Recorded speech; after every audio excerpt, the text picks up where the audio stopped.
ఈ భావోద్వేగం తెలంగాణ సమాజాన్ని పునర్నిర్మించడంలో ఉపయోగపడాలి. నిన్న మన ఒక పెద్దాయన మాట్లాడుతున్నాడు బయటకు వచ్చి 10 నెలల తెలంగాణ ఏం కోల్పోయిందో వాళ్ళకి తెలిసి వచ్చిందని. ఏం కోల్పోయిందా?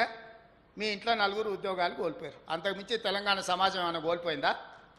తెలంగాణ సమాజంలో వేలాది మందికి ఉద్యోగాలు వచ్చినాయి.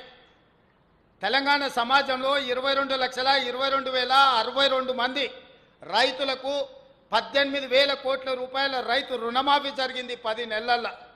తెలంగాణ సమాజంలో మిత్రుడు పొన్నం ప్రభాకర్ గారి రవాణా శాఖ ఆర్టీసీ 1,05,00,000 మంది ఆడబిడ్డలు ఆర్టీసీ బస్సులో ఉచితంగా ప్రయాణం చేయడంతో తెలంగాణ ప్రభుత్వం 3,541 కోట్ల రూపాయలు ఆర్టీసీకి చెల్లించింది. ఈరోజు నష్టాల ఊపిలో కూరుకుపోయిన ఆర్టీసీ లాభాల బాటలో పడ్డది. ఈరోజు డ్రైవర్లు కండక్టర్లు వాళ్ళ కుటుంబ సభ్యులు సంతోషంగా దసరా దీపావళి పండుగ చేసుకుంటున్నారు. ఈరోజు పేదోళ్ళు 200 యూనిట్లు పట్టణాలలో గ్రామాలలో తండాలలో కూడా పేదవాళ్ళ ఇంట్లో లైట్ వెలుగుతుంది అని అంటే 200 యూనిట్లు ఉచితంగా ఇవ్వడంతో 49,90,000 మంది కుటుంబాలు ఈరోజు ఉచిత 200 యూనిట్ల విద్యుత్తును ఉచితంగా వినియోగించుకుంటున్నారు.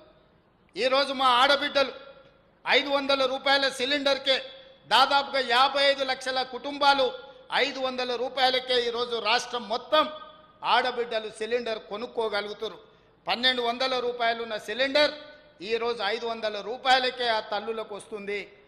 అదేవిధంగా రాజీవ్ ఆరోగ్యశ్రీ నీ కల్తీ మందుతోనో నీ బెల్ట్ షాపులతోనో వ్యసనాలకు లోనైన కుటుంబాలు ఈరోజు ఆరోగ్యం దెబ్బతింటే 10 లక్షల రూపాయల రాజీవ్ ఆరోగ్యశ్రీ ఎక్కడైనా ప్రభుత్వ నిధులతోటి వాళ్ళు వైద్యం తీసుకునే విధంగా రాజీవ్ ఆరోగ్యశ్రీ పథకాన్ని ఈరోజు ప్రభుత్వం అమలు చేసింది 10 నెలల.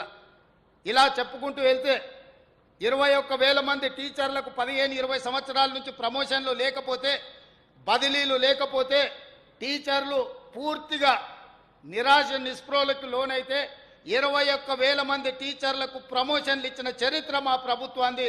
35,000 మంది టీచర్లను బదిలీ చేసి 317 జీవోతో వాళ్ళని ఇబ్బంది పెడితే భార్య ఒక దగ్గర భర్త ఒక దగ్గర ఉంటే వాళ్ళందరినీ ఒక దగ్గర ఉండే విధంగా ఆ జీవోలో ఉన్న లోపాలను సవరించిన ప్రభుత్వం మాది. ఈరోజు చదువుకునే విద్యార్థులకు SC ST BC minority residential schools ఇచ్చినా అని చెప్పిండు. 10 ఏళ్లలో ఏ ఒక్క రెసిడెన్షియల్ స్కూల్ అయినా నిర్మాణం జరిగిందా? మీరు ఆలోచన చేయండి. ఒక పక్కన ఆయన ఉండడానికి 10 ఎకరాలలో కట్టుకున్నాడు, వాస్తు కోసం సచివాలయం కట్టుకున్నాడు 100,000 కోట్లు పెట్టి. కానీ రెసిడెన్షియల్ స్కూల్స్ పేదోళ్ళ పిల్లలు చదువుకోవడానికి ₹1 ఖర్చు పెట్టలే.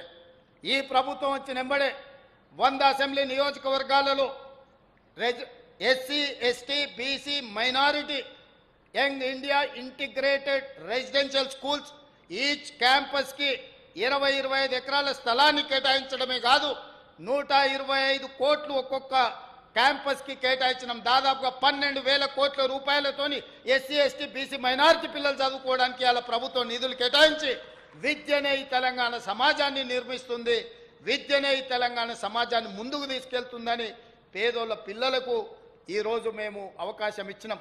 2011లో గ్రూప్ 1 పరీక్షలు నిర్వహిస్తే ఉమ్మడి రాష్ట్రం తర్వాత 13 సంవత్సరాలు గ్రూప్ 1 పరీక్షల్ని నిర్వహించలేకపోయినారు ఎవరు కూడా.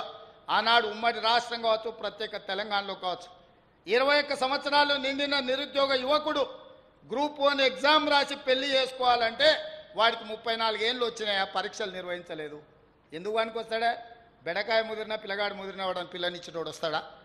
అట్లాంటిది నేను వచ్చినాక ఇందిరమ్మ ప్రభుత్వం ఏర్పడ్డాక పట్టుబట్టి గ్రూప్ 1 పోస్టు ఖాళీలు అన్నిటిని కలిపి 563 గ్రూప్ 1 ఉద్యోగ నోటిఫికేషన్లు ఇచ్చి ఎన్ని చిక్కుముళ్ళు వేయాలని ఎన్ని అడ్డంకులు సృష్టించాలని ప్రయత్నం చేసినా సక్సెస్ఫుల్గా గ్రూప్ 1 పరీక్షలు నిర్వహించి తొందరలోనే 563 మంది గ్రూప్ 1 అధికారులను తెలంగాణ రాష్ట్రానికి ఇవ్వబోతున్నాం. వాళ్ళు ఈ తెలంగాణ పునర్నిర్మాణంలో భాగస్వాములు కాబోతున్నారు. ఈ 10 నెలల ఈరోజు మా సక్సెస్ స్టోరీ. మరిన్ని అప్డేట్స్ కోసం మా ఛానల్ని సబ్స్క్రైబ్ చేయండి. ధన్యవాదాలు.